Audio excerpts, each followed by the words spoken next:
All right. Hey, so we're back. Hey, this is Michael Imhotep, founder of the African History Network, host of the African History Network show. We were broadcasting earlier dealing with Donald Trump's comments about Confederate statues being taken down and how these were beautiful statues and how it was foolish to take down the Confederate statues. Okay. So we're back broadcasting on Facebook Live. And I want to test the audio here. Just a second. So today is August 17th, 2017. This is Marcus Garvey's birthday also. And we had some technical difficulties earlier, so I'm trying this a different way. And I want to test the audio.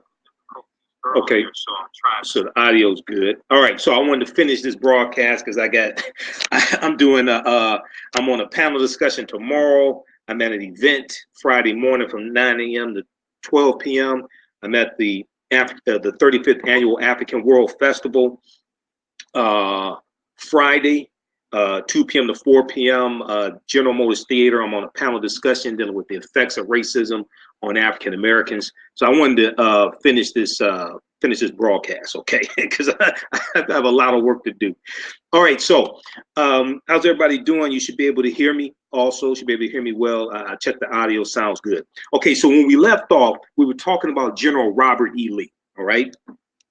And how General Robert E. Lee was against the Confederate monuments, all right?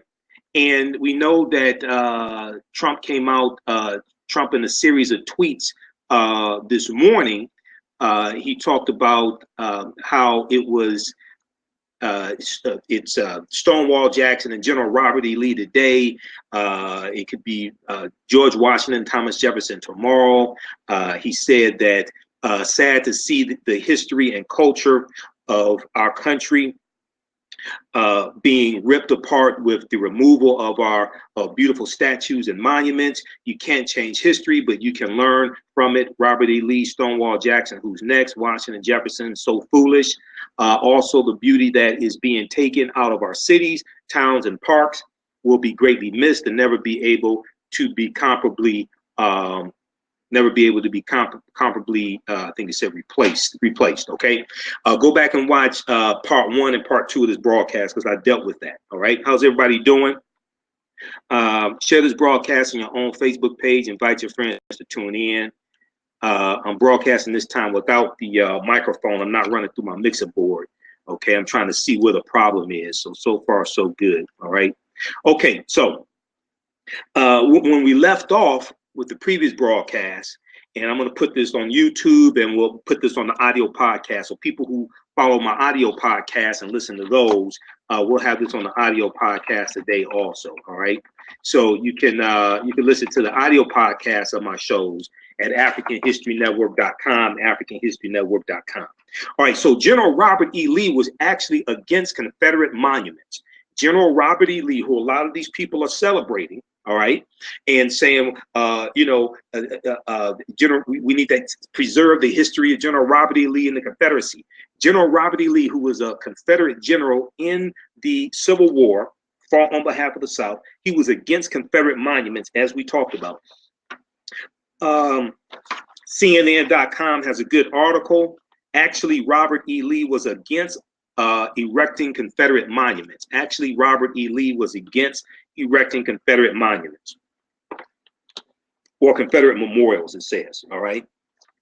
And in an 1866 letter to fellow Confederate General Thomas L. Roser, Robert E. Lee wrote, as regards the erection of such a monument as is contemplated, my conviction is that however grateful it would be to the feelings of the South, the attempt would have the effect of continuing, if not adding to, the difficulties under which the Southern people labor. So he was basically saying that the South and the North needed to heal, and having these Confederate monuments would delay that or even make the fissure worse, keep the sores open, would not allow healing to take place. 3 years later, in 1899, Robert E. Lee was invited to meet to a meeting of Union and Confederate officers to mark the placing of a memorial honoring those who took part in the Battle of Gettysburg. So the Battle of Gettysburg, 1863, during the Civil War. He wrote in a letter declining the invitation. He did not go. He wrote in a letter declining the invitation, quote, "I think it wiser not to keep open the sores, S-O-R-E-S. I think it wiser not to keep open the sores of war, but to follow the examples of those nations who endeavored to obliterate the marks of civil strife, to commit to oblivion the feelings engendered, to commit to oblivion the feelings engendered," okay? And there's some other things that he said as well. He talked about slavery. He was a slave owner. We're going to get to this in just a minute, because there's a 150-year propaganda campaign to reimagine General Robert E. Lee as a kindly Confederate general, and that's not consistent with facts and evidence. All right. Now, Robert E. Lee the Fifth, the great grandson of General Robert E. Lee, said in an interview with CNN last week, he said that we have to be able to have that conversation about symbols of the Confederacy without all of the hatred and the violence.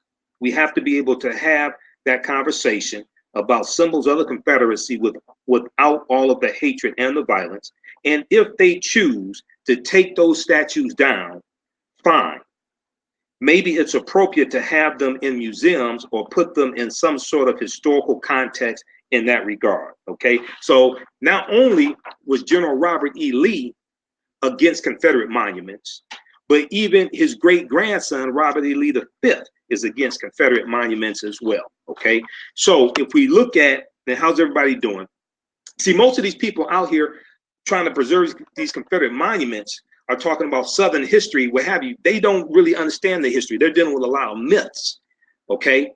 And most of these monuments were constructed between about 1898 and 1920s, the majority of them, all right? Now, motherjones.com has a really good article.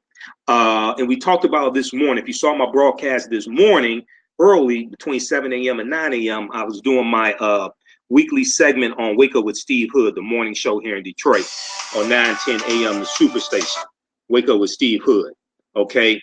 And we were dealing with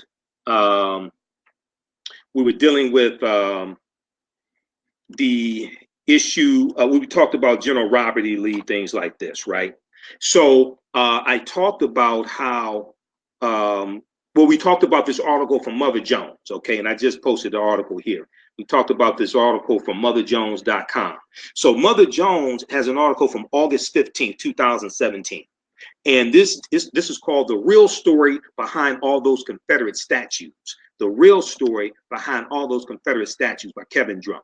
Also, what I'm going to do, I'm going to take a few minutes. I'm going to do a preview of the online course that I teach, Ancient Kemet, the Moors, and the Ma'afa, Understanding the Transatlantic Slave Trade, what they didn't teach you in school, Understanding the Transatlantic Slave Trade, what they didn't teach you in school, okay? Because history teaches you how to deal with the problems of the past in the present and the future. History teaches you how to deal with the problems of the past in the present and the future, all right? So, and we do thousands of years of history in the online course. I'm gonna post a link for it right now.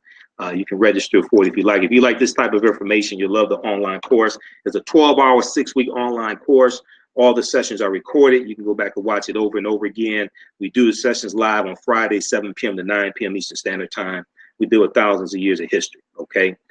All right, so Mother Jones has an article, and we talked about it some this morning on the morning show here in Detroit. The real story behind all those Confederate statues, okay? Vox.com, which is a news publication, Vox.com points me today to some data I was looking for last night. It's from the Southern Poverty Law Center, and it shows us when all those Confederate monuments and statues were erected. When all those Confederate monuments and statues were erected, okay? And they show 5-year periods of time from 1870 to 1980. And from about 1898 to about 1920, you have a huge spike in the number of these Confederate monuments erected. You have very few that are erected across the country from 1870 to about 1890 or so, okay? And from 1900 to from about 1898 or so to about 1920, this is a period of time, this is the lynching era. You have a resurgence of the Ku Klux Klan, and you have monuments being built. Now, it's important to understand that the Ku Klux Klan is going to have a resurgence starting in 1915 because of the movie The Birth of a Nation. Can everybody hear me all right? Because of the movie The Birth of a Nation. I talked about this in the previous broadcast. We did part 2, either part 1 or part 2. And I'm going to put all 3 of these broadcasts together. We're going to upload these for our podcast at AfricanHistoryNetwork.com, our audio podcast. And also we'll put this on YouTube, my YouTube channel, Michael Imhotep, IMHOTEP. Okay. So our audio podcasts are at AfricanHistoryNetwork.com, my website, AfricanHistoryNetwork.com. Over 800 audio podcasts there. On YouTube, on iTunes, it's the African History Network Show on iTunes, the African History Network Show. Okay, got Mimi, Truth, everybody can hear me. Erica, good, everybody can hear me. Okay, so this graph that they show illustrates something that even a lot of liberals don't always get. Most of these monuments were not erected right after the Civil War. Civil War 1861 to 1865. Most of these monuments were not erected right after the Civil War. This is what a lot of people don't understand. A lot of neo-Nazis, KKK people, even you have some people who personally I don't think are quote unquote bigots or racists. They just grew up hearing these stories about the South and the generals and things like this. So they think these monuments are part of Southern culture. Okay, they don't. Some people, you have a percentage that don't mean any harm. They just grew up hearing about this. It's just like a lot of us, and I was one of them. I grew up watching the Dukes of Hazzard TV show. Okay, and I saw the General Lee car. But I didn't know that General Lee was named after a general that fought on behalf of the South in the Civil War to keep my people enslaved. I didn't know that.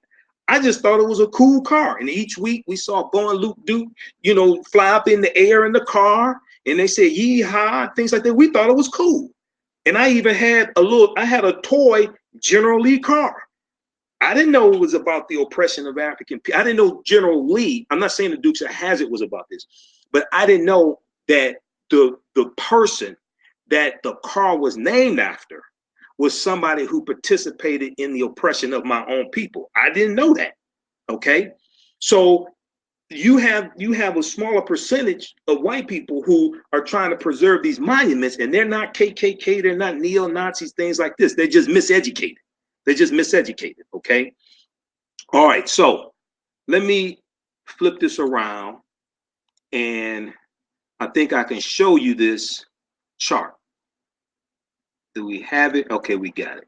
Here we go. I think I can show you this chart here. This is from motherjones.com. All right. Okay, so now let me go over to Firefox. Okay, so this is the chart. This is the graph here. And you see from about 1898 to 1920, you have a huge spike in Confederate monuments, and this is during the lynching era when a lot of lynchings are taking place, and this is during the resurgence of the Ku Klux Klan. So the article goes on to say this illustrates something that even a lot of liberals don't always get. Most of these monuments were not erected right after the Civil War. In fact, all the way to 1890. All the way to 1890, there were very few statues of monuments dedicated to Confederate leaders. Most of them were built much later. And since the author of this article is the writer is Kevin Drum. He says, since I'm not an academic, I feel comfortable squeezing this history into a very short, oversimplified summary. Okay, so he gives a timeline. Civil War 1861 to 1865. This chart is from the Southern Poverty Law Center. This chart is from the Southern Poverty Law Center, which tracks the hate crimes and hate groups. Okay, Civil War, 1861 to 1865. Reconstruction era, they have it here as 1865 to 1875. It's actually 1865 to 1877. Reconstruction ends with the 1877 compromise, where Rutherford B. Hayes, a Republican, becomes president, and the Republicans agreed to remove the Union troops out of the South, which is what the Democrats wanted, who were the Southerners, for the most part. Remove the Union troops out of the South. These Union troops were protecting, to a certain extent, the rights of former enslaved African people. Now, 1875 to 1895, Reconstruction ends in 1877.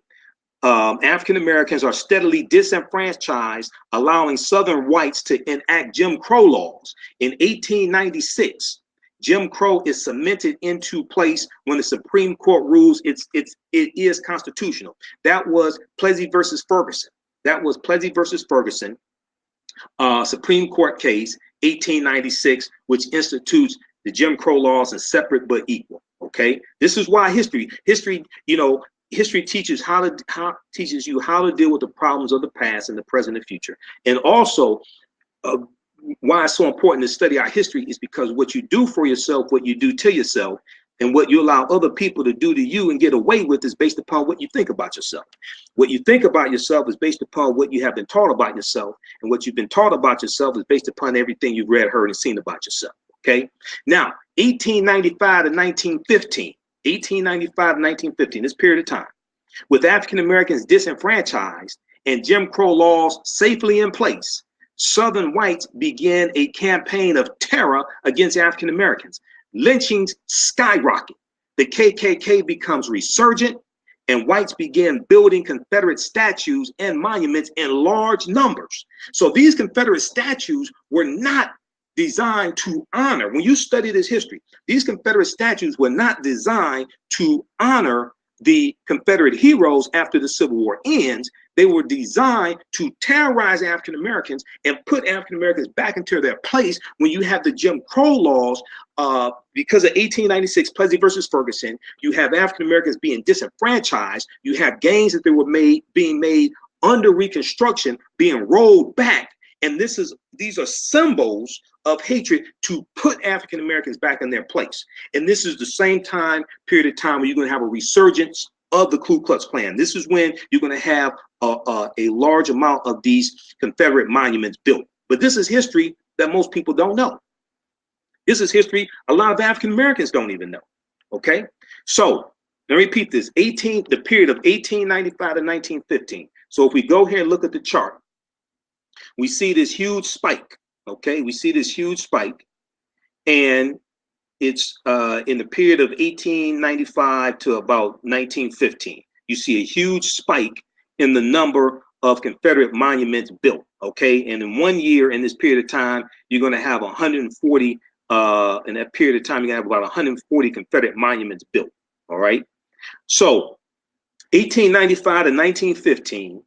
With African Americans disenfranchised and Jim Crow laws safely in place, Southern whites began a campaign of terror against African Americans. Lynchings skyrocket. The Ku Klux Klan becomes resurgent, and whites begin building Confederate statues and monuments in large numbers. 1915 to 1955, Jim Crow reigns safely through the South. Jim Crow reigns safely through the South. Now, once again, important to note, this is why a timeline of history is so important, okay? This is why a timeline of history is so important. 1915, this is beginning of the Great Migration. The Great Migration is from 1915 to about 1960. You're going to have 5 million African Americans moving from the South, moving up north, moving out west. They move into Detroit, Michigan, Gary, Indiana, Chicago, Illinois, Pittsburgh, Pennsylvania, places like this. They're going to move out west. They're going to move into California, Oakland, California, Watts, etc. Okay, they're moving up north and then out west. It goes, the Great Migration begins during World War I. It continues into World War II. And what's going to happen is that you're going to have about 5 million men who go fight in World War I. This creates a labor vacuum. Okay, the majority of these men who go fight are white men, but you have some African Americans, but the majority are white. This creates a labor vacuum. So you have a demand for African American labor now in these factories, okay, up north. So you're going to, and you have auto factories, you have factories making military equipment, things like this. So you can have African Americans moving up north, and you're going to have some companies even pay for the relocation costs of African Americans because their labor was so much in demand. You're going to have some immigrants who get these jobs also, some immigrants who are already here, right? So what's going to happen is when World War I ends in 1918, you're going to have these white men come back home. And now the jobs they had are being done by African Americans and immigrants. And this is going to lead to the, this leads to the Red Summer the following year, 1919, the Red Summer, where you have over 25 major race riots in this country because these white men are coming back home and can't find jobs. This explodes into the Red Summer. It said the streets of America were flowing with blood, and these white men are coming back with skills on how to fight and how to kill, and they're bringing weapons back with them. Okay, so the first large movement of African Americans occurs during World War I, when you have 450,000 African American Southerners move north. Then in the 1920s, you have another 800,000 African Americans leave the South, followed by 398,000 African Americans in the 1930s. So when they move up north, this creates more racial tensions in the North. This puts strains on housing. This creates more competition for jobs. This creates more racial tensions as well. So you see these things start to explode. And even before 1915, you're going to have some African Americans moving up north, a small amount, to go work in Henry Ford's auto plants. He starts making Model Ts in 1908, Highland Park, Michigan. You're going to have a smaller amount then, but you're going to have an explosion in 1915. The northern demand for workers was a result of the loss of 5 million men who left to serve in the armed forces, as well as the restriction of foreign immigration. Some sectors of the economy were so desperate for workers at this time that they would pay for blacks to migrate north. The Pennsylvania Railroad Company needed workers so badly that it paid the travel expenses of 12,000 African Americans. The Pennsylvania Railroad Company needed labor so badly during World War I that they paid the travel expenses of 12,000 African Americans. The Illinois Central Railroad Company, along with many steel mills, factories, and tanneries, similarly provided free railroad passes for African Americans so they could move up north. World War I was the first time since emancipation that African American labor was in demand outside of the agricultural South. And the economic promise was enough for many African Americans to overcome substantial challenges to migrate. In addition to migrating for job opportunities, African Americans also moved north in order to escape the oppressive conditions of the South. Some of the main social factors for migration, including lynching, they run away from lynchings, run away from crooked sheriffs and crooked law enforcement, unfair legal system, inequality in education, and denial of the right to vote. So they're fleeing the South, moving up north, and they're dealing with white supremacy and racism up north, but in a different form. Oftentimes they didn't have the colored only signs and white signs, but you still had unwritten restrictions also, okay? And you're going to see these race riots take place up north as well as more African Americans move up north. The East St. Louis race riot starts July 2nd, 1917. And this is one of the reasons, because in 1910, the population in East St. Louis was 6,000. Well, it's not up north, but it's during this period of time, East St. Louis race riot, which leads to the Silent March of 1917, when you have about 10,000 African Americans marching down Fifth Avenue in New York, the silent protesting against lynchings and racism, okay? But the population, but you're going to have African Americans moving into East St. Louis because of the aluminum ore company, because of these other companies that needed their labor. So in 1910, the African American population in East St. Louis was about 6,000. By 1917, it had almost doubled. All right. So as these as we see migrations taking place, we see problems occurring. All right. And what you're gonna see is that policies create conditions. Historical events take place as a result of policies. And you're going to see that conditions are a side effect of policies put in place, which leads to other historical events to take place as a reaction to the policies and conditions, which leads to more policies being put in place. So you see a cycle take place. You see a cycle. Check out The Great Migration from blackpast.org. The Great Migration from blackpast.org. They have a really good article on the Great Migration. Okay, so if we go back to this article here, all right, this is dealing with a timeline of these Confederate monuments that most people don't. And see, you have to put this stuff in historical perspective. You have to put these things in historical perspective, and your history teaches you how to deal with the problems of the past and the present and future. All right. And as Dr. John Henry Clark taught us, all history is a current event. Everything that's ever happened continues to happen in some shape, form, or fashion. So 1915 and 1955, Jim Crow reigned safely throughout the South. Okay. We know 1954 is Brown versus Board of Education, and this changes the South. We know the state of Virginia is going to, the governor in the state of Virginia, after Brown versus Board of Education, is going to shut down all the public schools because they don't want to integrate. They're going to shut down all the public schools in the state of Virginia because they don't want to integrate. Okay. So Brown versus Board of Education, 1954. Ku Klux Klan revitalized in 1915. All right. Because of the movie, The Birth of a Nation. And what you're going to find is that oftentimes in newspaper ads that advertise the movie The Birth of a Nation, the Ku Klux Klan would take out recruitment ads next to that ad also. All right. So if we continue here, you're going to have 1955 to 1970. 1955 to 1970, the civil rights era starts after the Supreme Court rules in Brown versus Board of Education that Jim Crow laws are unconstitutional. Southern whites mount massive and violent resistance and start putting up Confederate monuments again. Because of Brown versus Board of Education, Southern whites mount massive and violent resistance and start putting up Confederate monuments again, because these Confederate monuments were in opposition to the civil rights movement. They were in opposition to advancement of African Americans. Okay, they weren't putting up these monuments because of Southern heritage. A lot of people think today it's our Southern heritage and this is what we're trying to preserve. No, these were put up because of white supremacy and racism. These were put up in opposition of the civil rights movement.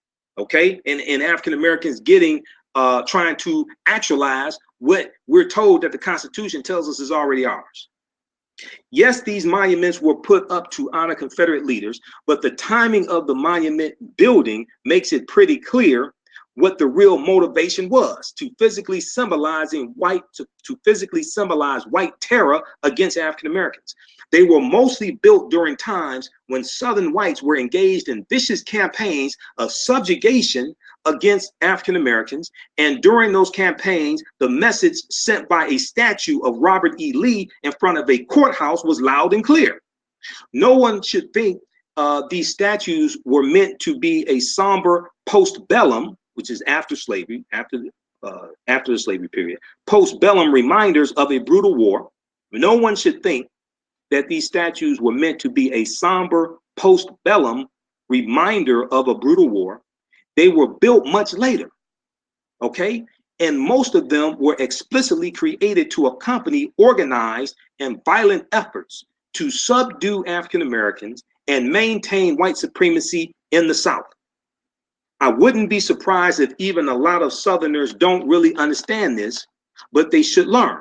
There's a reason African Americans consider these statues to be symbols of bigotry and terror. It's because they are.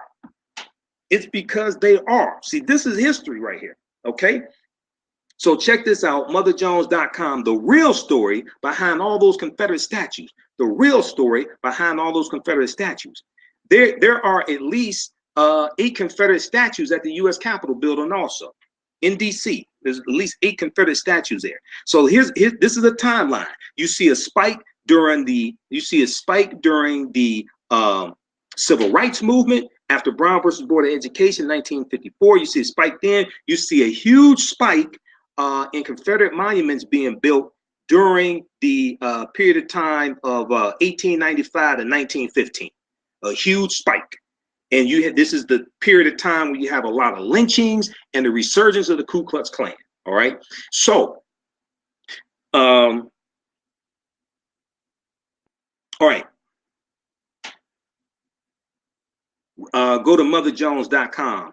Go to motherjones.com and search for, we'll post a link here. Name of the article, The Real Story Behind All Those Confederate Statues. The Real Story Behind All Those Confederate Statues. Okay. Motherjones.com. All right. Now, there's another article I want to share quickly here. So this deals with the myth of General Robert E. Lee. We just posted the link there to the chart from Mother Jones. Okay, share that with your coworkers. All right, share that with your coworkers. Okay, so let me go to this article here from theatlantic.com. So there's a myth concerning General Robert E. Lee. And I've seen interviews with people who are against the Confederate statues coming down. I saw one, I think Baltimore Sun had the article from the Baltimore Sun dealing with the statues being taken down in Baltimore, the 4 statues. They had a big article about this, and they had some different interviews. Name of that article, Citing Safety and Security, Pew has Baltimore Confederate monuments taken down. Mayor Catherine Pugh, citing safety and security, Pew has Baltimore Confederate monuments taken down. Okay, so all right, and they have some interviews in there you can check out. All right, now if we look at the article from theatlantic.com, all right, and let me bring that up. How's everybody doing today? How y'all like this type of information? We got Erica, Catherine, good information, Colleen. Okay, good. Thanks.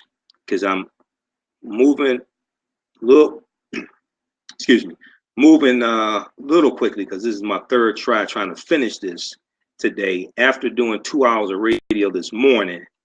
And I got a lot of work to finish today too. All right. So if you like this type of information, hey, register for the online course that I teach, Ancient Kemet, the Moors, and the Ma'afa, understanding the transatlantic slave trade, what they didn't teach you in school, understanding the transatlantic slave trade, what they didn't teach you in school, because we deal with thousands of years of history, we dispel myths, we deal with some of this type of information, and we deal with history leading up to the transatlantic slave trade also, okay? So we just posted a link there. There's a 12-hour, 6-week online course I teach. We do it, and all the sessions are recorded. It's only $40 for the online course. All right.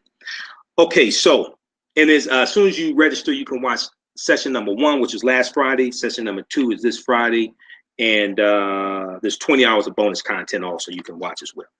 All right. So the myth of the kindly General Lee. The myth of the kindly General Lee. This is from theatlantic.com, June 4th, 2017. By Adam Sewer, S-E-R-W-E-R. The legend of the Confederate leaders' heroism and decency is based in the fiction of a person who never existed. The legend of the Confederate leaders' heroism and decency is based in the fiction of a person who never existed. Okay, so in the article, he says the myth of General Lee goes something like this. He was a brilliant strategist and devoted Christian man who abhorred slavery and labored tirelessly after the Civil War to bring the country back together. There is little truth in this. There is little truth in this. Lee was a devout Christian, and historians regard him as an accomplished tactician, but despite his ability to win individual battles, his decision to fight a conventional war against the more densely populated and industrialized North is considered by many historians to have been a fatal strategic error. But even if one conceded Lee's military prowess, he would still be responsible for the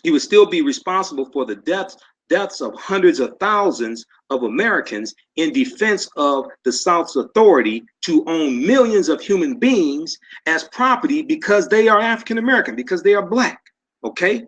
He would still be responsible. So you have about 620,000 people killed in the U.S. Civil War. Okay, about 2.4 million who fight, about 620,000 die. General Robert E. Lee's elevation is a key part of a 150-year-old propaganda campaign.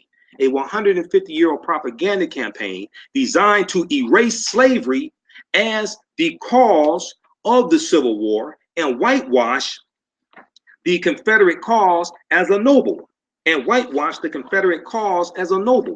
That ideology is known as the lost cause, And historian David Blight writes, it provided a, quote, foundation on which Southerners built the Jim Crow system. Now, there are unwitting victims of this campaign, those who lack the knowledge to separate history from sentiment. Then there are those whose reverence for General Robert E. Lee relies on replacing the actual Lee with a mythical figure who never truly existed. I saw in the article from the Baltimore Sun, they have a series of 8 clips, video clips, right? And there's this one guy, they have a series of people pro and con for removing the monuments in Baltimore, all right? And you have this one guy who says, from my understanding, General Robert E. Lee fought to end slavery. Really? He fought on behalf of the South. Who fought on behalf of the South to end slavery when the South succeeded from the Union to keep their slaves and keep slavery intact? And they were protesting against the fugitive slave law, because the North was not returning their runaway slaves back to them. Okay, so there's a lot of misinformation here. And this guy lives in Baltimore. Okay, so there are unwitting victims of this campaign, those who lack the knowledge to separate history from sentiment. Then there are those whose reverence for General Robert E. Lee relies on replacing the actual Robert E. Lee with a mythical figure who never truly existed. Okay, so in the Richmond Times-Dispatch newspaper, R. David Cox wrote that, quote, for white supremacist protesters to invoke his name violates Lee's most fundamental convictions. For white supremacist protesters to invoke his name violates Lee's most fundamental convictions, quote unquote. In the conservative publication Town Hall, Jack Kerwick, Kerwick, concluded that General Robert E. Lee was, quote, among the finest human beings that has ever walked the earth, end quote. John Daniel Davison, in an essay for the Federalist, opposed the removal of the Lee statue in part on the grounds that General Robert E. Lee arguably did more than anyone to unite the country after the Civil War and bind up its wounds, end quote. So praise for Lee for this sort of this sort has flowed forth from past historians and presidents alike. This is too divorced from Lee's actual life to even be classified as fan fiction. It is simply historical illiteracy. This also is divorced from Lee's actual life to even be classified as fan fiction. Okay, it's too divorced to be classified as fan fiction. It is simply historical illiteracy. White supremacy does not violate, quote unquote, violate Lee's most fundamental convictions. White supremacy was one of Lee's most fundamental convictions. He was also a slave owner. Not only did he fight to keep slavery intact, he was a slave owner as well. Now, he was against Confederate monuments. This is true. So his own views on slavery were explicated in an 1856 letter that is often misquoted to give the impression or illusion that Lee was some kind of abolitionist. Okay, so it says breaking up intermittently. Not sure why. Let's see. Okay, so testing 1 2 3. Okay, testing 1 2 3. Not sure. Okay, so we're gonna keep going. It's a little clear now. We're gonna keep going. Okay, so Lee was a slave owner, and in the letter he describes an 1856 letter that's often misquoted. He describes slavery as a, quote, moral and political evil, end quote, a moral and political evil. But he goes on to explain that I think it, however, a greater evil to the white man than to the black race. I think it, however, a greater evil to the white man than to the black race. And while my feelings are strongly enlisted in behalf of the latter, my sympathies are more strong for the former. The blacks are immeasurably better off here than in Africa, morally, socially, and physically. How did you come to that conclusion that African people were better off in this country enslaved than they were in Africa? And also we have to understand that African people were already here for tens of thousands of years before Europeans even came to this land. This is one of the things we deal with in our online course. That's why we have to deal with thousands of years of history, because this was our land stolen from us also. We were even here before Native Americans came into existence. So General Robert E. Lee goes on to say, talking about slavery, he says the painful discipline they are undergoing is necessary for their instruction as a race, and I hope will prepare and lead them to better things. I hope long their subjugation may be necessary is known and ordered by a wise, merciful providence. He's referring to the creator, his concept of God, okay? He's saying the painful discipline that the enslaved Africans are going through is necessary for their instruction as a race, is necessary to put them in the place that white supremacy and white people wanted us to be in as a subjugated people subservient to Europeans, okay? And he said, how long their subjugation may be necessary is known and ordered by a wise, merciful providence. He's saying only God knows this, all right? All right, so he goes on to say their emancipation will sooner result from the mild and melting influence of Christianity than the storms and tempests of fiery controversy, all right? So the article goes on to say, the argument here is that slavery is bad for white people, good for black people, and more importantly, it is better than abolitionism. Emancipation must wait for divine intervention. That African Americans might not want to be slaves does not even enter into the equation. Their opinion on the subject of their own bondage is not even an afterthought to General Robert E. Lee, okay? Now, Robert E. Lee's cruelty as a slave master was not confined to physical punishment. In the book Reading the Man, the historian Elizabeth Brown Pryor's portrait of General Robert E. Lee, through his writings, Elizabeth Pryor writes that, quote, Lee ruptured the Washington and Custis tradition, George Washington and Custis tradition of respecting slave families, end quote, by hiring them off to other plantations, and that, quote, by 1860, he had broken up every family but one on the estate, his estate, some of whom had been together since Mount Vernon days, end quote, okay? The separation of slave families was one of the most unfathomably devastating aspects of slavery.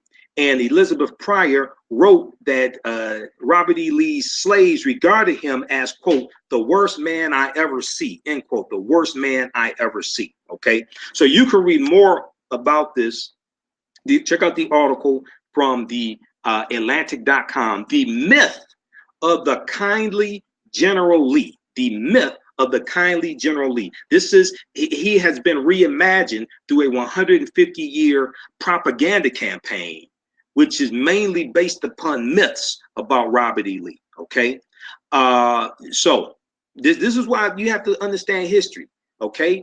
You know, what you do for yourself, what you do to yourself, and what you allow other people to do to you is based upon what you think about yourself. What you think about yourself is based upon what you have been taught about yourself. What you've been taught about yourself is based upon everything you've read, heard, and seen about yourself, okay? So you can't figure out how to solve problems or how to get out of a predicament you're in until you understand the history of how you got into that predicament in the first place, all right? Okay, so So we have that article. Now, you have a lot of people who are, when you watch these protests, like you saw August 12th in Charlottesville, Virginia, and you see them carrying what they think is the Confederate flag, okay? What they think is the Confederate flag. That's not the Confederate flag. What you saw on top of the General Lee car on the Dukes of Hazzard, that's not the Confederate flag. That is the Confederate battle flag of General Robert E. Lee's army in Northern Virginia. Okay, that's the Confederate battle flag. It was flown by several Confederate Army units, most notably General Robert E. Lee's army of Northern Virginia. All right, but they don't understand this history. There were 3 flags that flew over the Confederate States of America from 1861 to 1865. There were 3 flags that flew over the Confederate States of America from 1861 to 1865. Okay, that flag was never one of them. That flag was never one of them. So the original flag was the stars and bars, the stars and bars. Okay, and the stars and bars look similar to the stars and stripes, the U.S. flag. All right, so this caused the problem on the battlefield when you have bullets whizzing by you, all right, and you have smoke on the battlefield, things like this, and you don't know which side is which, okay? So this causes a big problem. So they realized, well, look, we have to change that. So this flag was approved in 1861, stars and bars, and it's going to be used between 1861 and 1863, all right? 1861 to 1863. And this is what it looks like right here. This is what it looks like, stars and bars, all right? So it looks similar to the U.S. flag. But when you have bullets whizzing by you and there's smoke on the battlefield and dirt and people dying around you, people around you getting shot and things like this, you know, it's hard to tell which side is which. So they're going to change this, okay? And they're going to go with this one right here called the stainless banner, the stainless banner. Now, the stainless banner was used from 1863 to 1865, okay? The stainless banner. And what's going to happen is that Confederate General P.G.T. Beauregard,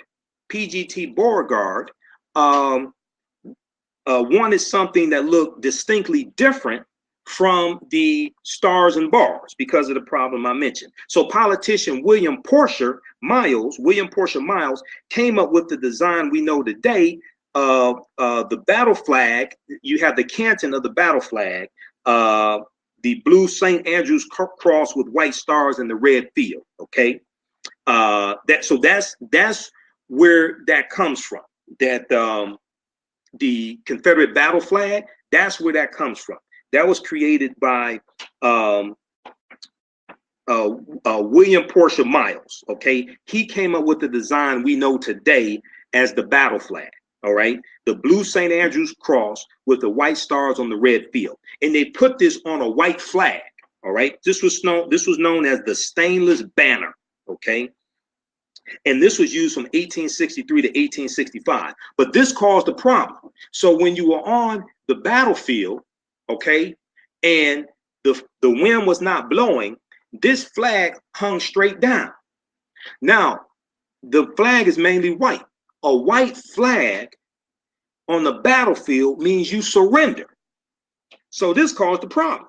Okay, so they have to fix this problem also. So what was the fix to this problem?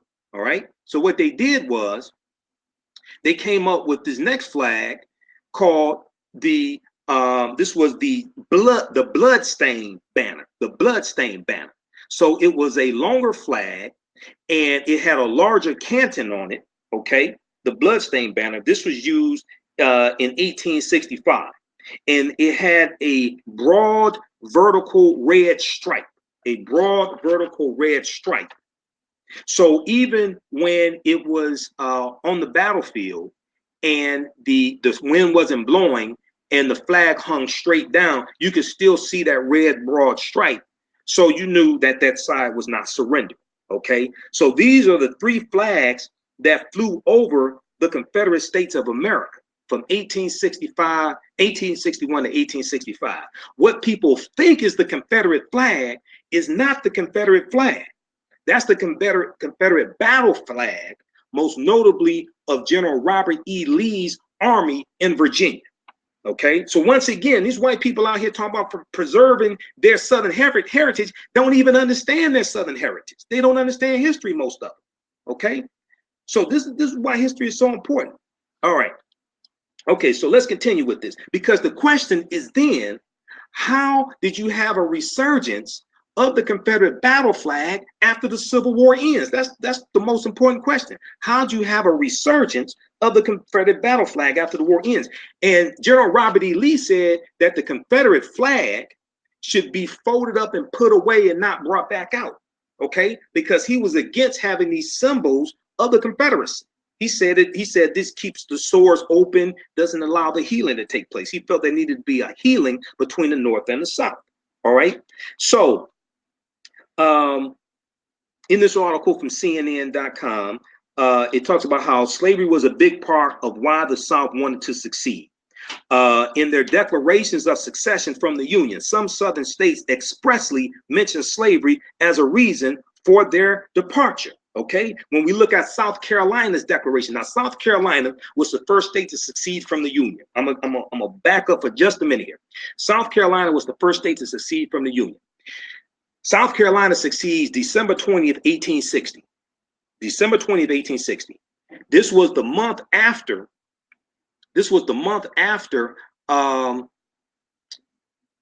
Abraham Lincoln was elected. So Abraham Lincoln is elected as president November 6, 1860. Okay. And this was an event that outraged the Southern states. He was the candidate for the Republican Party. Republican Party was founded in 1854 by groups of abolitionists. Today, the Republican Party is doing everything they can to put African Americans back in slavery and disenfranchise us of the right to vote. But the Republican Party originally was founded by groups of abolitionists as a result of the Kansas-Nebraska Act of 1854, which allowed sovereignty when it came to westward expansion of slavery. So it allowed the people who were expanding out into the western states, it left it up to them to determine whether or not they wanted to have slavery, as opposed to the federal government dictating to them. Okay, so the Republican Party is founded by groups of abolitionists, and the Republican Party ran on the platform of on an anti-slavery platform, and many Southerners felt that there was no longer a place for them in the Union.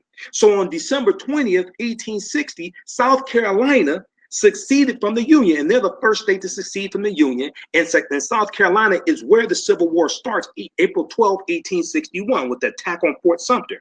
So by February 1st of 1861, the following year, you're going to have 6 more states that secede from the Union: Mississippi, Florida, Alabama, Georgia, Louisiana, and Texas.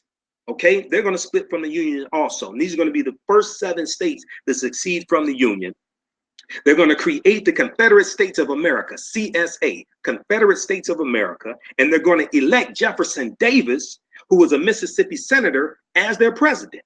And they have statues. I think in Maryland there was a statue of Jefferson Davis that they took down. I know they took down one of Chief Justice Taney, okay, who ruled in the Dred Scott case of 1857. And he wrote that a black man has no rights that a white man is bound to respect. So in March 4th, 1861, the month after these states secede from the Union, okay, and form the Confederate States of America, March 4th, 1861, you have Abraham Lincoln gives his inaugural address, okay? And Lincoln proclaimed that it was his duty to maintain the Union. It was his duty to maintain the Union. He also declared that he had no intention of ending slavery where it existed or of repealing the fugitive slave law, okay? And this was a position that horrified African Americans and their white allies, because a lot of African Americans, you know, early on were Republicans, because this was the abolitionist party, okay? So they're listening to Abraham Lincoln and say, wait a second, hold on. You know, we thought you all were the abolitionist party. So Lincoln's statement, however, did not satisfy the Confederacy. And on April 12th, they attacked Fort Sumter, which was a federal stronghold in Charleston, South Carolina. And federal troops returned fire, and this starts the Civil War, April 12, 1861. Okay. You can read pbs.org has a good article, The Civil War and Emancipation, The Civil War and Emancipation, pbs.org, public broadcasting system. Okay. So what's going to happen, you're going to have other states that follow. You're going to have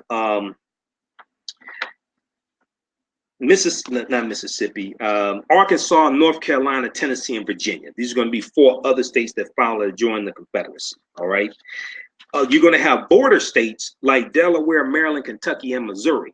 Delaware, Maryland, and Kentucky, and Missouri that are going to be border slave states. They can keep their slaves, and they're going to stay loyal to the Union.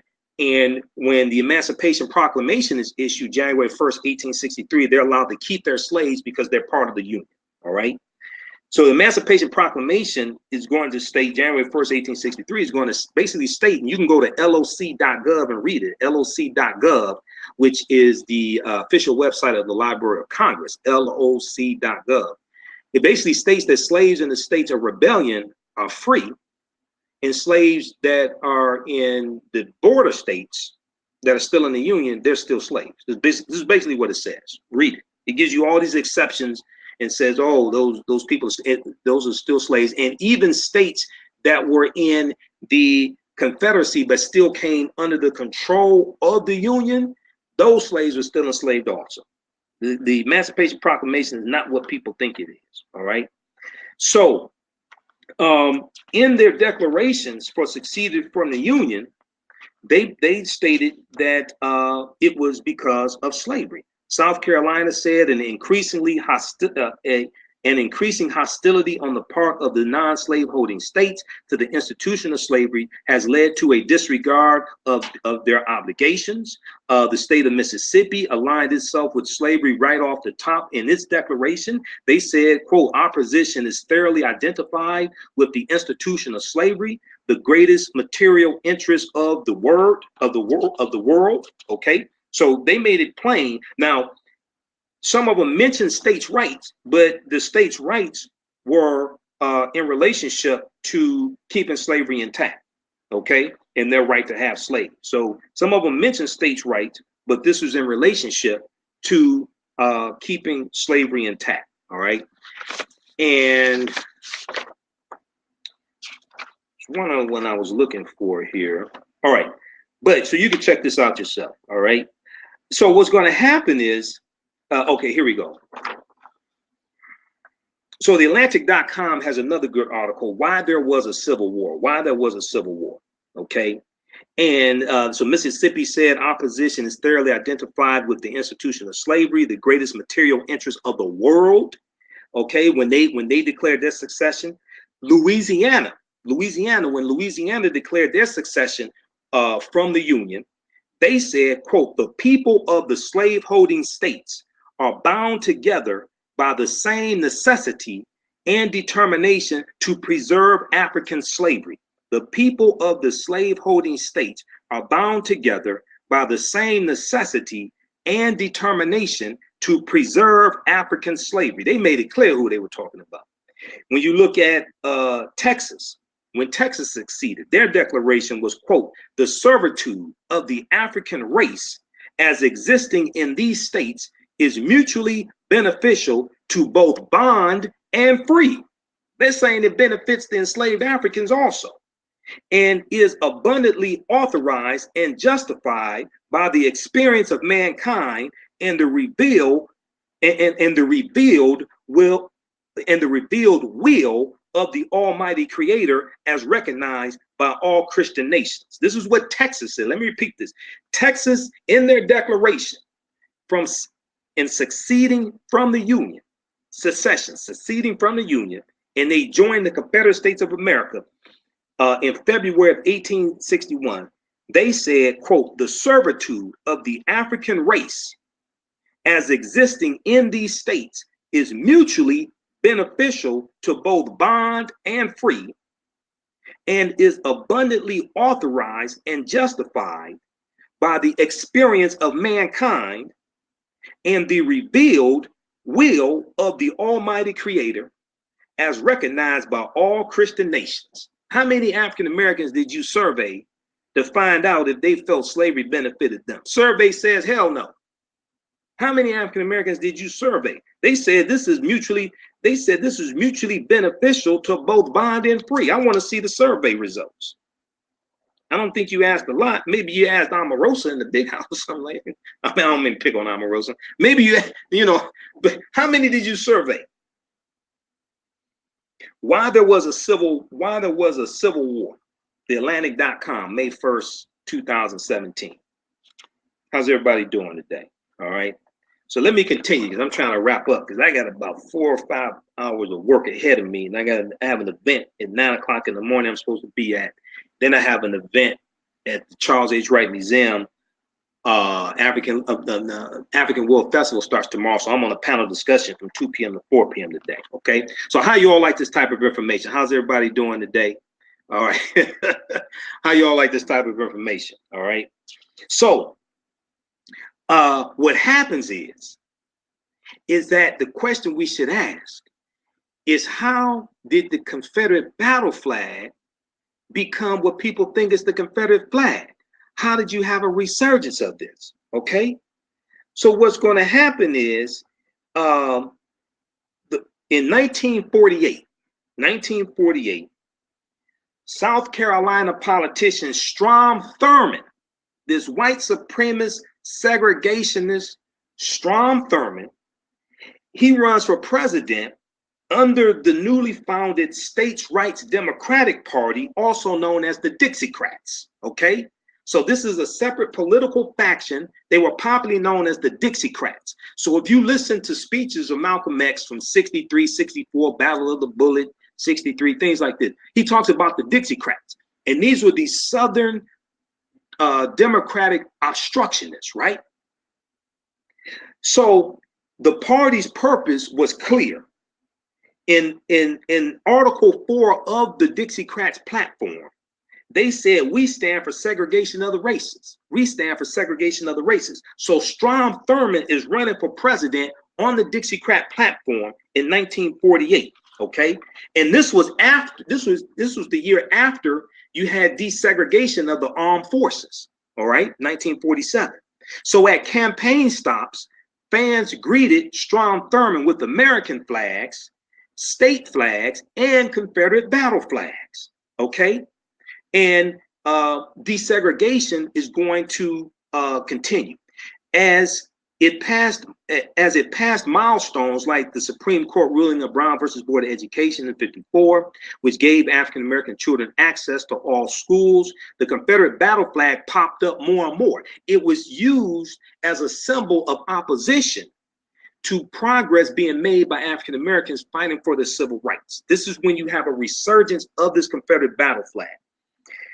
1961, which is the 100-year anniversary of the Civil War starting. Okay, South Carolina lawmakers raised the Confederate battle flag over their state house. All right, and South Carolina was the first state to secede from the Union, December 20th, 1860. So this was a symbol of opposition to desegregation, African Americans fighting for equal rights, things like this, any progress we were making. This was a symbol, just as those Confederate monuments were symbols of white superiority and terrorizing African Americans. And you have a huge surge of those monuments being built from 1895 to 1915, when you have a resurgence of the Ku Klux Klan in 1915, and you have terrorism of African Americans being terrorized, being by white people, and lynchings and things like this. Okay, so in the year 2000, the Confederate battle flag that was on that was over the state house of the South Carolina State's Capitol, it was moved to a flagpole next to a soldier's monument. And this was the Heritage Act of 2000 that did this. This was the Heritage Act of 2000 that did this, okay? And it was stipulated in the Heritage Act that that flag could only be moved by a 2/3 vote of each house of the General Assembly, the state legislature, the South Carolina House of Representatives and the South Carolina Senate. That's the only way, all right? This is why when Bree Newsom climbed up that flagpole, and I just saw on news today, MSNBC today, she was on MSNBC or I think News One Now, Roland Martin, one of them. This is why when she climbed up that flagpole, not only did they arrest her, they put up another flag, because by state law, the only way that flag could come down is through passing the state legislature by 2/3 majority vote. This is why I tell activists you have to understand law. Now, if you go back and look at reports of the statement her group released after she was arrested and they put the flag back up, she said politicians aren't doing anything about this. The president isn't doing anything about this. You ever heard of states' rights? President Obama had nothing to do with that. That's states' rights. This is why I tell activists, and I talk to some activists, I've interviewed some of them, I tell them two things you have to understand if you're going to be an activist. Number one is history. Number two is law. Because if you don't understand history and law, you're going to get yourself in a world of trouble. Okay? And I'm not for, and see, the problem is a lot of the activists are not thinking multiple steps ahead. And I talked about this in the previous broadcast. So the Confederate monuments, Confederate battle flags should be taken down, but they should be taken down through the proper process. I'm totally against protesters vandalizing Confederate monuments, taking down Confederate monuments like we saw in North Carolina.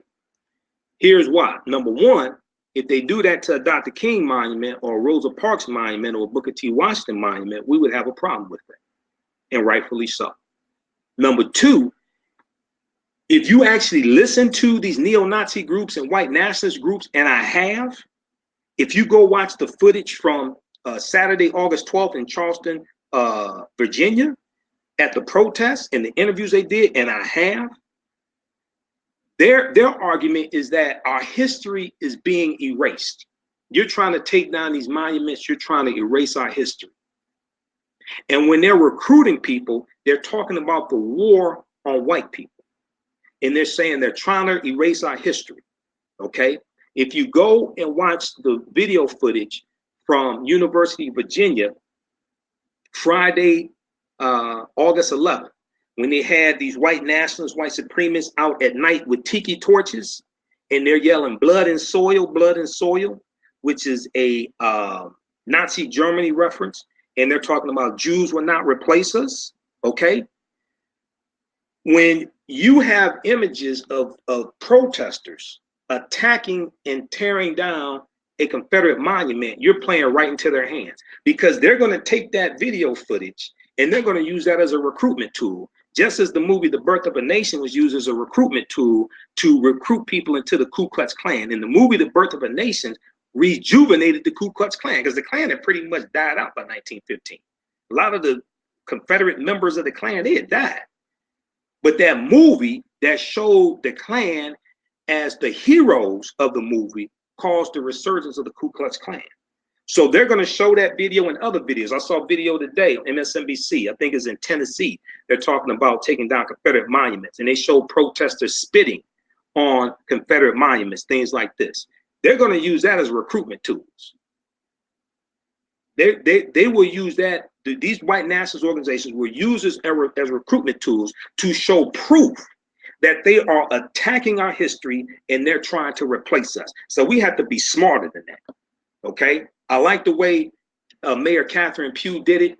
It passed, the resolution passed the city council. She signed off on it. They removed that stuff in the middle of the night and nobody knew what was going to happen. They removed that in the middle of the night, bam. And that shut down protests, and it helped keep people safe also. So check out that article from the Baltimore Sun about that as well. All right. And then so we know the Heritage Act was rescinded in 2015 behind the killing of 9 African Americans at Mother Emanuel African Methodist Episcopal Church by Dylan Roth.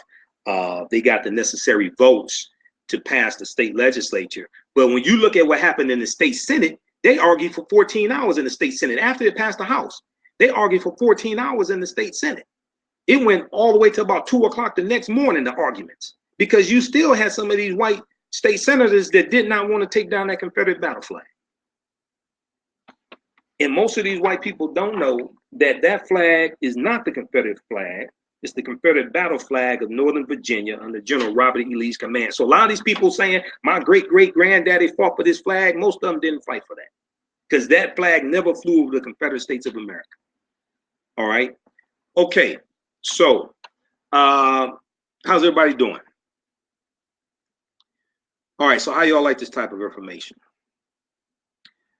Okay. So this is some of the, this type of information is very, very important, because we have to be able to separate fact from fiction, because a lot of people don't know it, but they're operating based upon a lot of myths. Okay. A lot of people don't know it. They mean well, but they're operating based upon a lot of myths. When I see people making these arguments to keep these Confederate monuments up, the information that I'm laying out, they're not citing, because most of them don't know it. All right.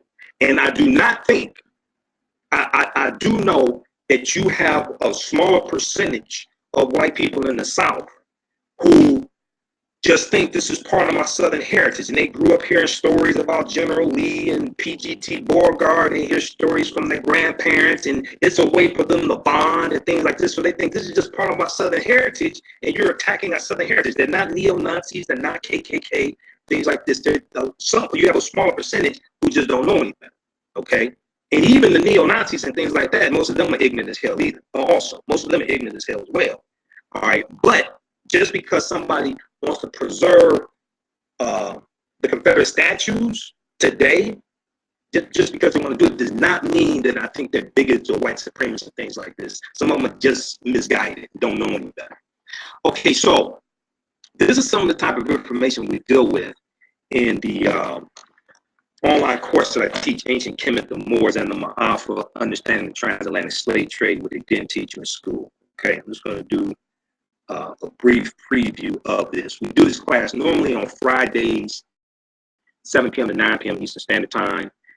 This is a 12-hour, 6-week online course that I do. We deal with thousands of years of history, thousands of years of African history, African American history, and we deal with things chronologically as much as possible.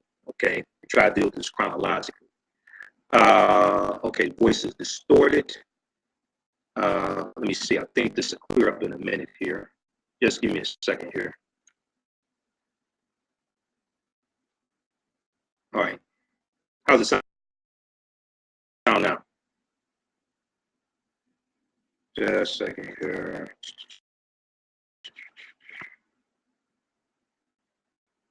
How's it sound now?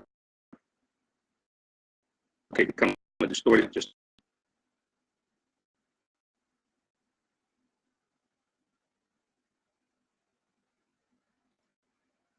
all right. Just a second. Here. Hold on.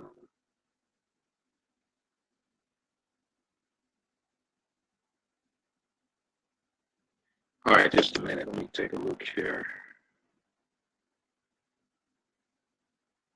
Stop screen share.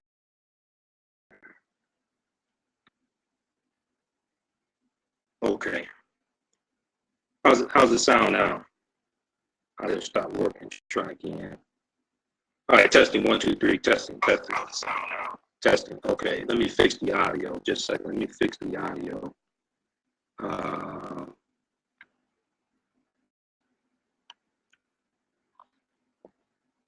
think I know what to do. Fix the audio.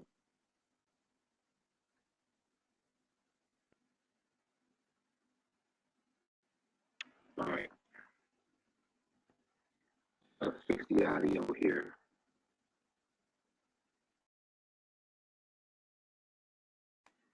Okay, testing 1, 2, 3. Testing 1, 2, 3. How's it sound now? Let me see. Testing. Okay, testing 1, 2, 3, testing 1. All right, hold on, let's see here. Get this mic that I'm using, and let's test this. All right, testing 1, 2, 3, testing, testing, testing. Testing 1, 2, 3, microphone.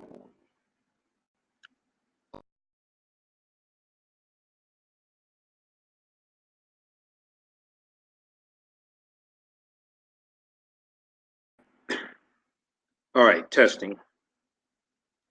Let's see how this is. Let me flip this around. All right, testing. Okay, sounds a little better. Let me flip this around. Okay, it sounds pretty clear now. Okay, flooding. Okay, how's that sound? Should be good. Okay. All right, so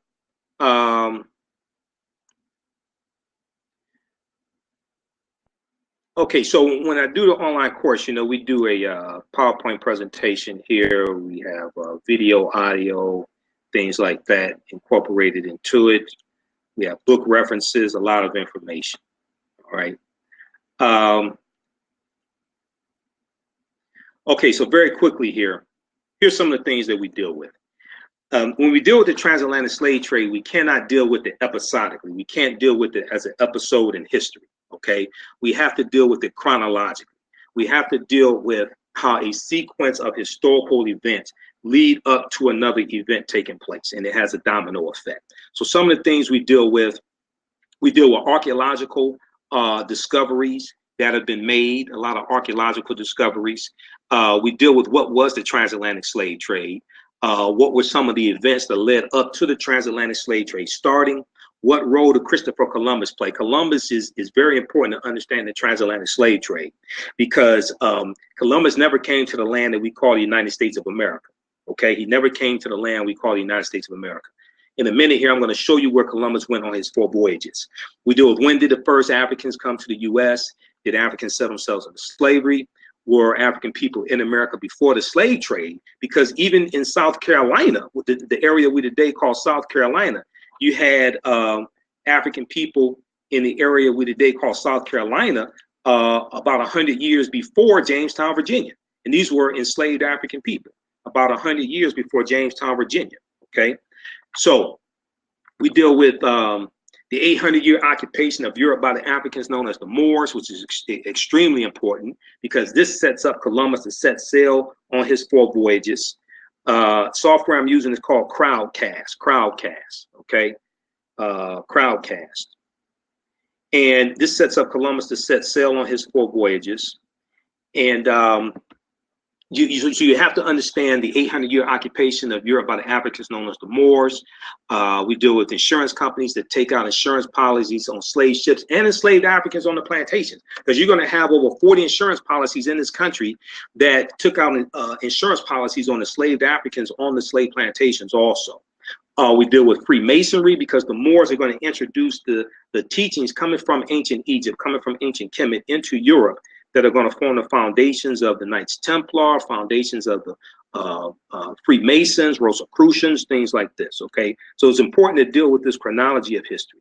We deal with the origins of the term America and Africa also, the problem with slave movies, and why we are bombarded with slave movies and slave TV shows.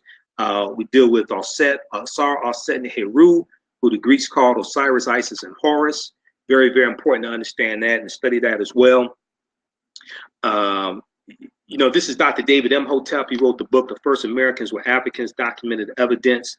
And this book deals with the African presence in this country going back at least 51,700 years ago, okay? I'm going to post the information here, post the link again. Once again, you can register for the online course we teach. It says register here. Click on that link. It's a 12-hour, 6-week online course I teach. All the sessions are recorded. You can watch it over and over again. As soon as you register, you can watch session number 1 that we did last Friday. Session number 2 is this Friday. Normally the classes are 7 p.m. to 9 p.m. Eastern Standard Time. All the sessions are recorded. There's about 20 hours of bonus content also, okay, that you can watch as well. All right. So we posted a link and we also pinned it there. It says register here. You can also go to our website, AfricanHistoryNetwork.com, AfricanHistoryNetwork.com. You can register at our website. Information is on the homepage, AfricanHistoryNetwork.com. And there's also the link there. Actually, when you click on the link to register, it also has a course bundle pack where you can register for 4 of my courses for $80, regularly $120, or you can just register for this course for $40. So the course bundle pack is, of course, the very better value. Okay, the course bundle pack. All right, so let me show you this. Dr. David Imhotep is a friend of mine. If you listen to this, my interviews that I do on my radio show, the African History Network show, and the Michael Imhotep show that I used to do, we have about 800 podcasted episodes of our shows at AfricanHistoryNetwork.com. Okay, page 14 of his book deals with the African presence in Allendale County, South Carolina, and this is his book here. The First Americans Were Africans, Documented Evidence by Dr. David Imhotep. Okay, no relation to me. He's not my father or my cousin. Okay, he's actually a cousin to Dr. Ishaka Musa Barashango. So if you read African People and European Holidays and Mental Genocide, he's actually, that's book 1 and book 2, written by Dr. Ishaka Musa Barashango. He's actually a cousin to Dr. Ishaka Musa Barashango. So page 14 of his book, he deals with evidence discovered by Dr. Albert Goodyear in Allendale County, South Carolina in 2004. They found artifacts, architecture, campsites, carvings, Egyptian writings, footprints in lava, genetic M174D haploid groups dealing with DNA and genetics, linguistics, paintings, skulls, skeletons, structures, and tools. They found is 13 different disciplines fairly documenting an African presence in the land we call the United States of America, going back at least 51,700 years ago. This is tens of thousands of years before Native Americans even come into existence. This is tens of thousands of years before Native Americans even come into existence, okay? So what happens is you have the Khoisan, who have the oldest DNA on the planet, and the Khoisan are the ancestors to the Ainu and the Twa. They come from Southern Africa, all right? And they go all around the world. The Genome Project, which takes DNA samples of 100,000 people, have determined that they have the oldest DNA on the planet. But the Khoisan are here. They're going to build pyramid mounds. There were pyramid mounds up and down the Mississippi River. And in about 3000 BC, you're going to have Asians who come to this land we call the United States of America. Africans and Asians intermix, and their offspring are who we call Native Americans. If you look at old black and white photographs of Native Americans, these were dark-skinned people, okay? This is one book that I have, and this deals with Native Americans, okay? And let me flip this around here. This is one book I have. This deals with Native Americans. These were usually a dark-skinned people, had high cheekbones, okay? And also what's going to happen is when you have Europeans come here, a lot of the indigenous African nations are going to get reclassified as Native Americans as well, okay? And this happened, the Algonquin that Dr. David Imhotep talks about in his book, these are some people get reclassified as Native Americans. Dr. Claude Anderson, who's another one of my teachers, you listen to the interviews I've done with Dr. Claude Anderson, he talks about the Folsom people. And Folsom, Arizona is named after the Folsom people, F-O-L-S-O-M, another group of African people who come here about 15,000 years ago. Folsom, Arizona, Folsom Prison are named after them as well, okay? So there's overwhelming evidence dealing with an African presence in this country before Native Americans come into existence, all right? This is an article written about Dr. Albert Goodyear's discovery. Now, this article is 13 years old. This is from 2004, okay? And his discovery in Allendale County, South Carolina, okay, is from ScienceDaily.com. Name of this article is New Evidence Puts Man in North America 50,000 Years Ago. New Evidence Puts Man in North America 50,000 years ago. November 18th, 2004, ScienceDaily.com. And in the article, a synopsis of the article says, radiocarbon tests of carbonized plant remains were artifacts were unearthed last May along the Savannah River in Allendale County by University of South Carolina archaeologist Dr. Albert Goodyear indicate that the sediments containing these artifacts are at least 50,000 years old. Indicate that the sediments containing these artifacts are at least 50,000 years old, meaning that humans inhabited North America long before the last ice age. So what happens is when these archaeological discoveries are made, they flip the archaeological world upside down, okay? And then Judy, did you get the link that I posted? Judy, you said, where do I take part in this class? Did you get the link that I posted? Okay. We'll post the link here again. You can register for the online course. And you can check out the other courses I teach. We also offer the course bundle pack of 4 of my courses for only $80. Actually, what I'm going to do, I'm also going to do a online course in the next, I may be able to do it next weekend.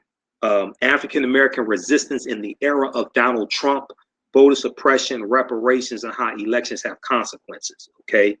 I'm going to do that in the next, either next weekend or the following weekend. That's if you do the course bundle pack, you'll actually get 5 of my courses for $80. The course bundle pack. That's going to include that one dealing with African American resistance in the era of Donald Trump. Okay. All right. So let me continue here. We'll wrap up here in a minute. You had a discovery coming out of San Diego. Discovery coming out of San Diego, April 26, 2017, dealing with Mastodon skeletons that were found. A Mastodon skeleton, which is a precursor to, it's a prehistoric animal, precursor to an elephant. And the paleontologists were saying that this skeleton was taken apart by stone tools that they found nearby. And they used new technology to estimate that this Mastodon skeleton was 130,000 years old. 130,000 years old. So what they're saying is that there was a human presence in California, the San Diego area in California, 140,000 years ago, which totally turned the archaeological world upside down. All the major news outlets had stories about this. I looked at stories, and see, we deal with archaeological discoveries in this course. The reason why is to deal with history chronologically, okay? And what happens is when these archaeological discoveries take place, they have to keep pushing dates back. The deeper they dig, the blacker the planet gets, the older, the more research they do, the older we get. The deeper they dig, the blacker the planet gets, the more research they do, the older we get. So Juvenile had a song back in about 1978, 1978, 1990, 1990, 1997, 1998. Okay, 97, 98. Juvenile had a song called Back That Thing Up. Okay. Well, what happens is when these new archaeological discoveries come out, they keep having to back that thing up. They keep having to back these dates up. All right. So if you look at the article from NBCnews.com, Mastodon bone findings could upend our understanding of human history. Okay. And people that took the class back when this happened, they know I'll talk about it. But I talk about this discovery in each session that I do. All right, each class. Let's flip this around here. I want you to see this.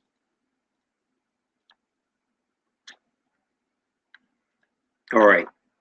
And we use this type of technology in the course also. Okay. We're just not broadcasting on Facebook. All right. So here's the article from April 26, 2017, New York, NBCnews.com, not New York Times. I read the New York Times every day, but NBCnews.com, all right? Mastodon bone findings could upend our understanding of human history. And in the article, it says paleontologists, these are scientists that study dinosaur bones, paleontologists have dug up a 130,000-year-old Mastodon skeleton that looks like it was smashed apart by humans, but they found it in America where people were not supposed to have arrived for another 100,000 years. Now, many of our scholars, well, first of all, Dr. David Imhotep has been saying, and other scholars have been saying that Homo sapiens, modern man, and even in some cases Homo sapiens sapiens, which is what we are. They've been saying that we are at least 300,000 years old, not 100,000 or 200,000 years old, but we are at least at least 300,000 years old. Okay, so discoveries like this are flipping the archaeological world upside down. All right, now let's continue here, and let me try to fix something here. Okay, so let's continue with the article. All right, so it says, how could that happen? The researchers say they think early humans came to America much earlier than anyone ever thought. They suggest that other scientists start looking for evidence of people in places they never bothered looking before. But this is what Dr. David Imhotep talks about in his book, and many of our other scholars have been saying, is that we were here tens of thousands of years before we were told that we came here. So what African American history teaches us is that we first came to these shores August 20th, 1619 on that Dutch warship in Jamestown, Virginia. Even though that did happen, it was actually an English warship and not a Dutch warship, okay? Even though that did happen, all right, we were here tens of thousands of years before that. So this is why you have to deal with a chronology of history. So for instance, if you look at the Irish potato famine of 1845, the Irish potato famine of 1845, and you have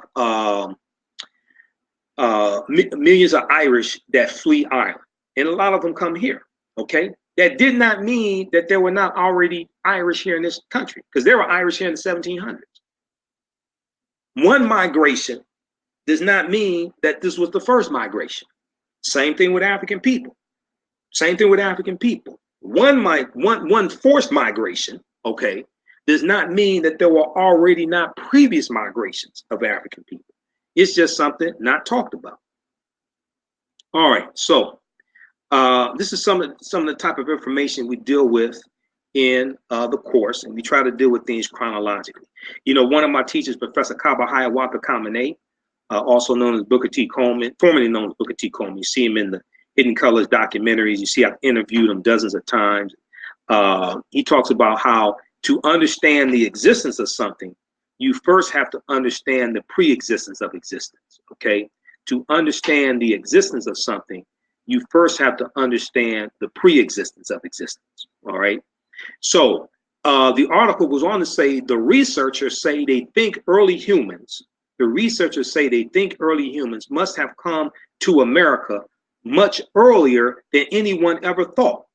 They suggest that other scientists start looking for evidence. They suggest that other scientists start looking for evidence in places they never bothered before. If the conclusions are confirmed, they will turn North American archaeology upside down. And when these discoveries take place, they flip the archaeological world upside down.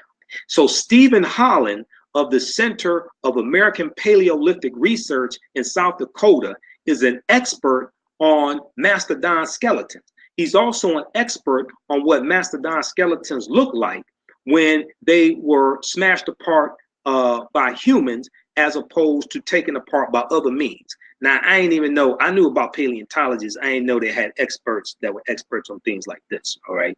But this is what you find out in doing research and reading. Okay, so let's go back to this here. All right, and let's maximize this article. Okay. So he said, I know people will be skeptical of this because it is so surprising, and I was skeptical when I first looked at the material itself, but it's definitely an archaeological site. So the article goes on to say, the site includes a skeleton that looks like it was taken apart and broken with stone tools, which are left in place alongside the bones they smashed. One tusk appears to have been stuck upright into the ground. Now, this discovery was published in the journal Nature, Quote, it appears to be impossible that a mastodon could somehow force its own tusk into the underlying deposits, end quote. The only reasonable explanation, they say, is that humans did it. Uranium dating puts the site at around 130,000 years old. Okay, and you can read the rest of this because they talk about more evidence, what makes them think that there was a human presence here 130,000 years ago. They also interviewed Dr. Albert Goodyear for the interview. Okay, now modern archaeology says that the oldest human civilization here in this land was the Clovis culture discovery in New Mexico that dates back about 13,000 years ago. Okay, well, this discovery, if this is true, this blows this out the water. Okay, this discovery, if this is true, blows this out the water. So this is why we deal with some of the archaeological discoveries, recent archaeological discoveries as they happen in the course also, because this is important. So when you look at where Columbus went on his 4 voyages, he goes into Central America, he goes into the Caribbean, he goes into South America some also. He never comes to the land we call the United States of America. The closest he comes here is Cuba, which is 90 miles away. Okay, he goes into Haiti, Jamaica, Cuba, Puerto Rico, Honduras, Panama, places like this. All right, and Columbus setting sail on August 3rd, 1492 is directly related to the Moors losing control of their last stronghold, Grenada, January 2nd, 1492, is directly related to, and this is related to the 800-year occupation of Europe by the Africans known as the Moors as well, all right? So all this history is interconnected, interrelated, all right? So these are some of the things we deal with in our online course, Ancient Kemet, the Moors, and the Ma'afa, Understanding the Transatlantic Slave Trade, what they didn't teach you in school. This is a 12-hour, 6-week online course that I teach. This is a 12-hour, 6-week online course that I teach. All the sessions are recorded, so I know people are working. We do it live, 7 p.m. to 9 p.m. Eastern Standard Time. Yeah, I referenced juvenile. Okay, because when these discoveries come out, they keep having to back that thing up. They keep having to back these dates up. All right.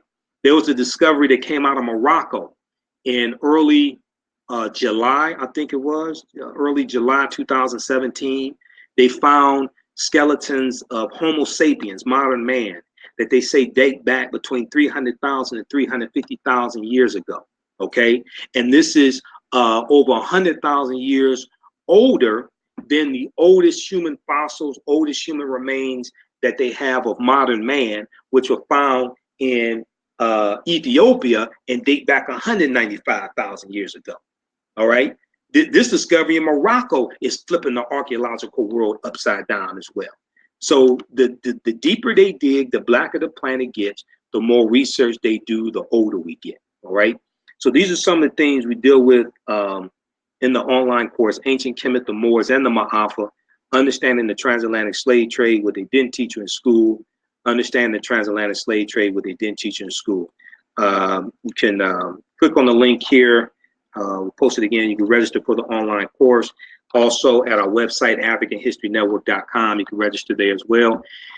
And when you click on the link, you can also register for the course bundle pack that I teach, the course bundle pack, where you can register for, actually, it's going to be 5 of my courses now, because it will include the one on African-American resistance in the era of Donald Trump, which is coming up in the next couple of weeks. You can register for 5 of my courses for only $80. Regularly, it's regularly $135, okay? And that helps support the African History Network, helps us keep doing the research, keep broadcasting, pay the bills, because this is a lot of work. And I did 2 hours of radio this morning, and I was up to, what time? I think I got to bed a decent hour. I think I got to bed about 12:30, 1 a.m., and I had to get up at 5 a.m. because I was pulling together content for the segment this morning, okay? And also, if you are interested in any of my DVD lectures or any other documentaries we have at our website, things like that, you can go to AfricanHistoryNetwork.com, AfricanHistoryNetwork.com.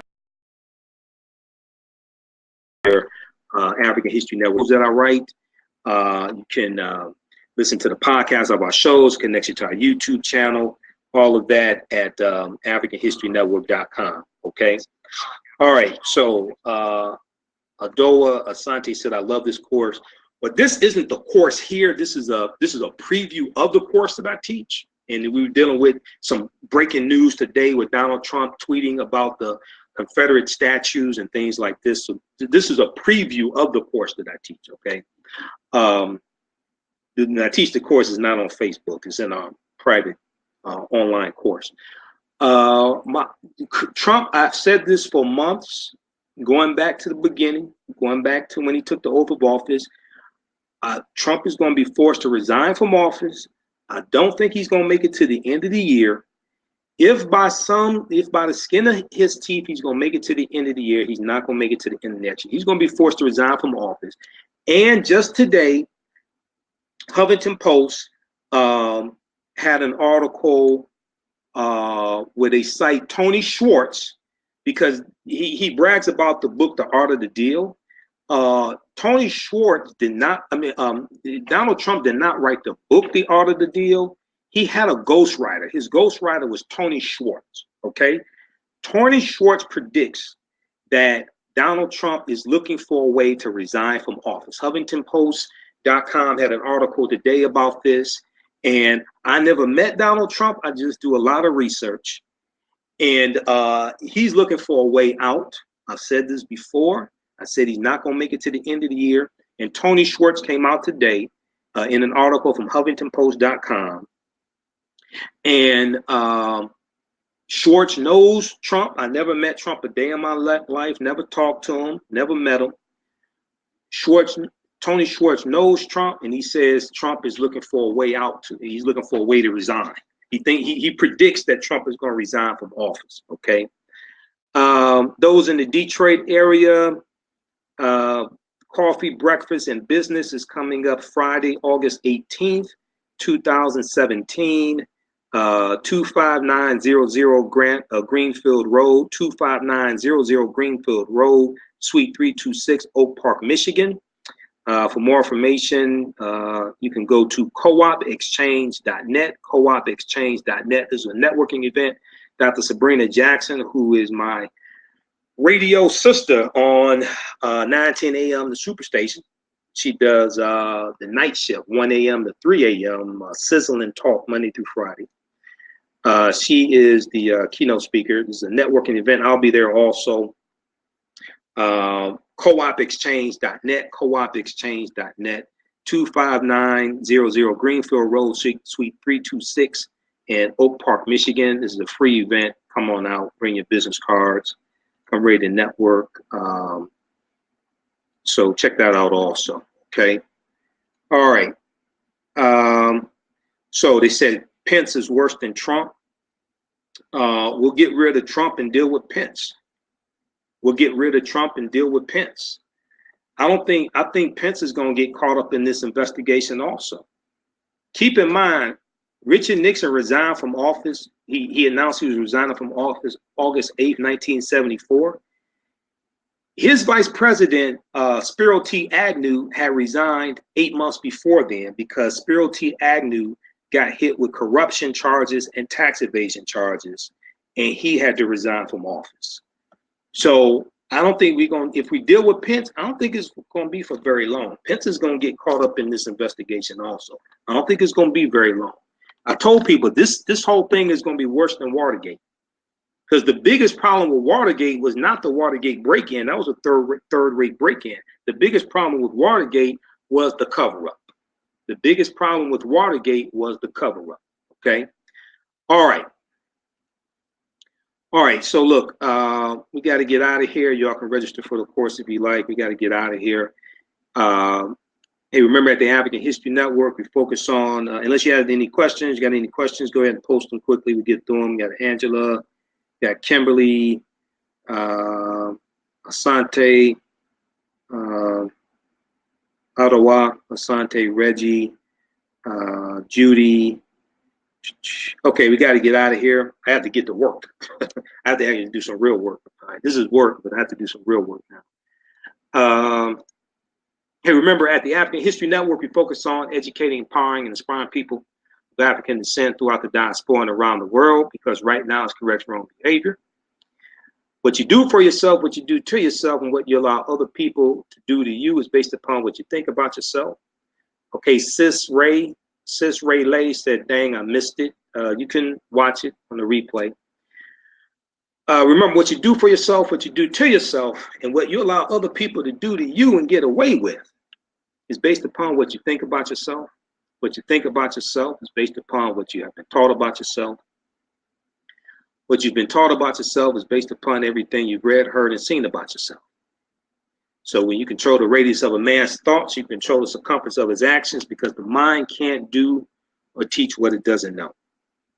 Okay, check out the documentary Black Friday and Black Friday the Remix. We have them on our website, AfricanHistoryNetwork.com. I'm in both of those documentaries.